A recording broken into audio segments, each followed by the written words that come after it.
吉安门什么地方？吉安门可有前期的，前期的啊，带身份证的吗？带了。那我看一眼来。你带呢吗？我那个实际不能，实际外边不让你看。行了，今天我们这为啥不能看呢？我也别干。我是警察，我为啥警察证拿了啊？我为啥不能看呢？我是警察，我能核你身份吗？我是警察。抬头好点，那干啥呀？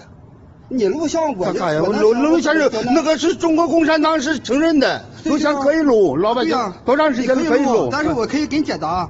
你要说是要求放人这个事情，不是放人的，我们看他，不是放人的，别那法律是法律个人当然，我们问问老百姓，老百姓可以问吧？为啥？他说，他就意思就问那个新律师，女的不是现在不是这么长时间关了这么长时间，他们想了解什么个情况？什么情况？了解一下。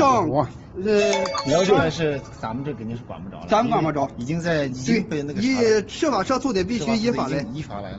哦，满定他不是那我就设法涉诉的政府不能查。检察院把你知道到哪步，你非常都清楚。